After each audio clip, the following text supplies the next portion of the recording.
जय Shri Ram divine souls, जय बाबा नीम करोली महाराज की। कैसे हैं आप सभी? आशा करता हूं कि भगवान का आशीर्वाद और मार्गदर्शन आप पर बना रहे।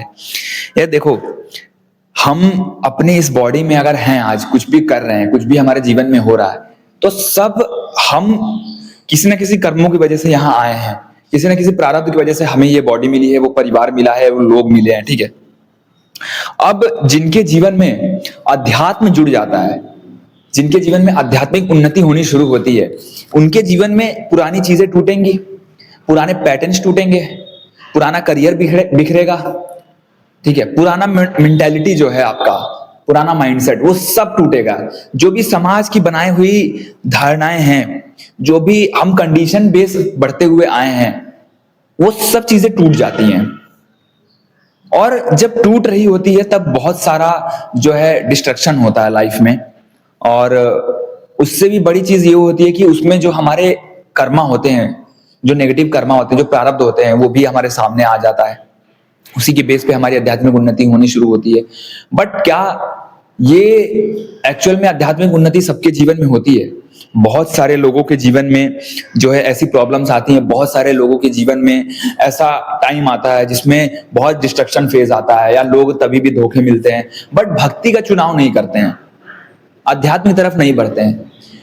तो देखो, जो लोग भी अपने जीवन में अध्यात्म की तरफ बढ़े हैं या भक्ति मार्ग पे आए हैं, उनके जीवन में कहीं ना कहीं भगवान का आशीर्वाद रहा है, प्रभु का मार्गदर्शन रहा है, प्रभु का हाथ रहा है।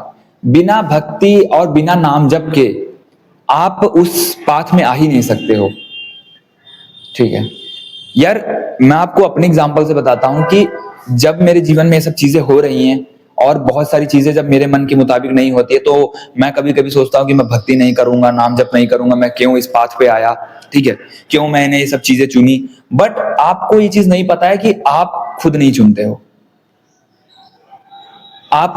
मैं इतना सब बोल देता हूं, मतलब मैं ऐसे ऐसे बातें बोल देता हूं प्रभु से, जब मंदिर पे बैठता हूं सामने, जब नाम जप करने बैठता हूं, मैं कहता हूं कि मुझे ये सब करना ही नहीं है, मेरे हिसाब से नहीं हो रही चीजें, ऐसा नहीं हो रहा है, ठीक है। हम सबके लाइफ में एक बार ये फेज आता ही आता है जिसमें चीजें बहुत लंबे समय तक आपके हिसाब से नहीं हो रही होंगी, बट उसके पीछे का रीजन भी नहीं पता चलेगा आपको कि वो क्यों हो रहा है, क्या है, बस हो रहा है।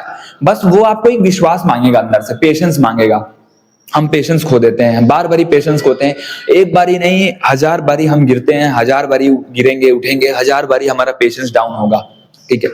इसीलिए जो नाम जप वाला मार्ग है ना, जो भक्ति मार्ग है, ये इसमें आपको लग रहा है कि आप चुनते हो, बट नहीं, प्रभु आपको चुनते हैं। और जब प्रभु आपको उस पाथ पे ले जाएंगे तो वो कहीं से ऑप्शन नहीं देंगे।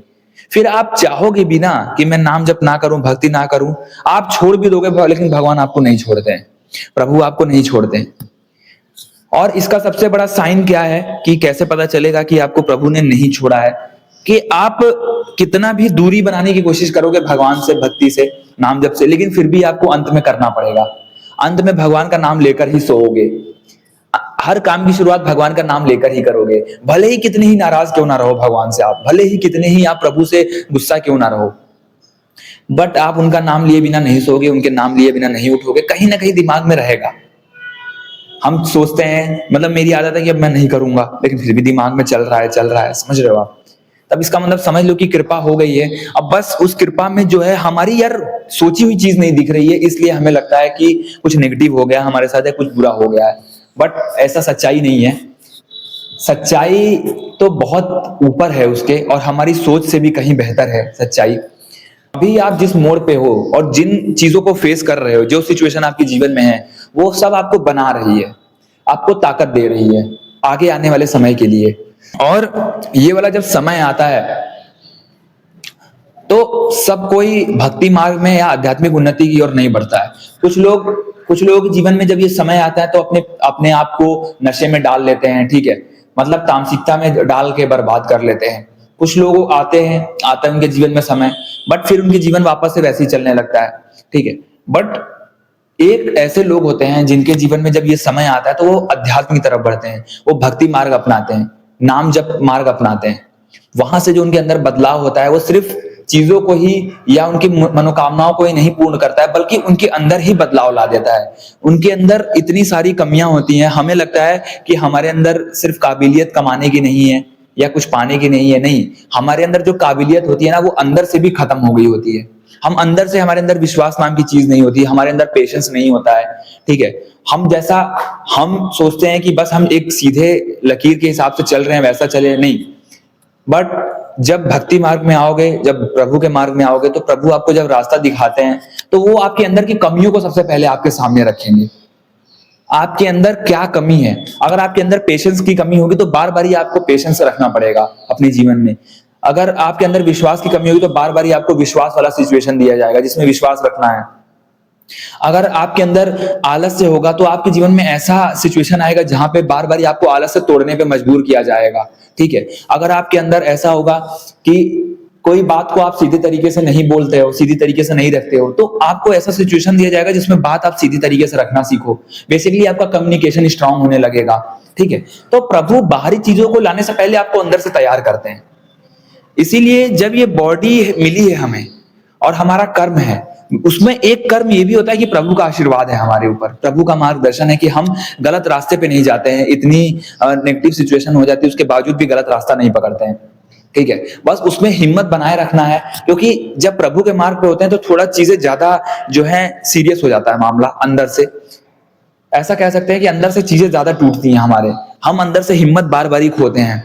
बार बार हमारे जीवन में ऐसा लगता है कि यार वैसी पिछली वाली जिंदगी चाहिए, पुरानी जिंदगी चाहिए, ये प्रभु का मार्ग नहीं चाहिए, भक्ति मार्ग नहीं चाहिए, इसमें इतना दुख है, तकलीफ है। ऐसा हम बार बार ही सोचते हैं, और ये एक बारी नहीं, आपके साथ 1000 बारी ये चीजें होती हैं, ठीक है। बट हमें क्या लगता है कि बस हम जैसा जी रहे थे वैसा ही चले, उसी कचड़े में पड़े रहें, ठीक है। बट नहीं, ये जो जिस समय पे आप जहां पे फंसे हो ना, वो आपके लिए जो सबसे बेहतर पाथ है। क्यों बेहतर है ये आपको आगे समझ में आएगा। क्योंकि तो ऐसे में हमें थोड़ा पेशेंस रखना पड़ता है, थोड़ा वेट करना पड़ता है, ठीक है। और यहीं से हमारा पर्पस भी अनलॉक होता है।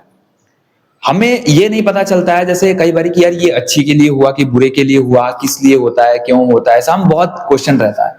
बट एक समय ऐसा आता है जिसमें सब सारी चीजें क्लियर हो जाती हैं। तब तक मेहनत करते रहो, जो भी कर रहे हो करो। अगर कुछ नहीं कर रहे हो तो नाम जप करो, उस समय पे नाम जप करना बहुत जरूरी है। भक्ति आपको क्या करेगी, आपको बाहरी मुलाकात से पहले अंदर से मुलाकात करवाएगी, बाहर के लोगों से तोड़ के खुद से मिलवाएगी। जब खुद से मिलते हो तो बाहर मिलना बहुत मुश्किल काम नहीं है, बाहरी सब चीजें आसान है। अंदर से खुद से मुलाकात करना बहुत मुश्किल काम है। पूरा जीवन निकल जाता है बट लोग खुद से मुलाकात नहीं कर पाते हैं। बचपन, जवानी, बुढ़ापा, सब चीजें आती हैं एक इंसान के जीवन में, सारा डिस्ट्रक्शन आता है, सारे एक्सपीरियंसेस होते हैं, बट इंसान खुद को नहीं समझ पाता है। तो जब भक्ति मार्ग में निकलोगे, प्रभु के मार्ग में जब निकलोगे, तो चीजें हो सकता है कि आपके हिसाब से ना हो, बट जो भी हो रहा होगा वो आपके बेहतरी के लिए हो रहा होगा। तो ऐसे में विश्वास बनाए रखो। अगर दुखी भी हो, रो भी रहे हो, तकलीफ में भी हो, हेल्थ इश्यूज हैं, रिलेशनशिप इश्यूज हैं, करियर में प्रॉब्लम है, तब भी खड़े रहो, कुछ ना कुछ बेहतर निकलेगा जरूर। क्योंकि ये अपने आप को जानने वाला जो समय है, ये वो यही है। इसके बाद हम खुद को नहीं जान पाएंगे। इसके बाद हमारे जीवन में शायद ऐसा समय ना आए। ये भी समय बहुत ब्लेसिंग, जो लोग होते हैं बहुत ब्लेस्ड होते हैं, उन्हीं के जीवन में आता है। वरना बहुत लोग हैं, बहुत कमा रहे हैं, बट अपने आप से मुलाकात नहीं है। और जिन लोगों का मुलाकात खुद से नहीं है, उन लोगों ने दूसरों को मुलाकात के लिए डिपेंडेंट किया, ठीक है। उन लोगों ने डिपेंडेंसी ढूंढना शुरू किया। बट जिसने खुद से मुलाकात किया, उसने कभी डिपेंडेंसी नहीं ढूंढी, उसने कभी किसी और को चुना ही नहीं। उसको पता है कि मेरा समाज नहीं साथ देगा, कोई दिक्कत नहीं, रिश्तेदार साथ नहीं देंगे, कोई दिक्कत नहीं, क्योंकि उसको पता है कि उसकी काबिलियत क्या है। उसको पता है कि उसके जीवन में उसके सर पे जो है प्रभु का हाथ है, ठीक है। फिर उसके अंदर वो कंपैरिजन खत्म हो जाता है ना, कि भाई मुझे कंपैरिजन करना है कि ये आगे बंदा निकल गया, वो पीछे रह गया। नहीं, उसकी फिर जीवन अलग है, उसकी लाइफ अलग है। उसकी लाइफ में सादगी है, दिखावा नहीं है। सब चीजें हैं, सारी चीजें अचीव करेगा, सब बहुत पैसा कमाएगा, बहुत नाम कमाएगा, ठीक है, बट पर्पस के साथ आगे बढ़ेगा। तो जब एक पर्सन भक्ति मार्ग में आता है, आध्यात्मिक उन्नति की ओर बढ़ता है, तो वो पर्पसफुल हो जाता है। फिर वो पर्पस के साथ लीड करता है। फिर उसके अंदर लालच नहीं है, कामना से लीड नहीं कर रहा है, डिजायर नहीं है, पर्पस है।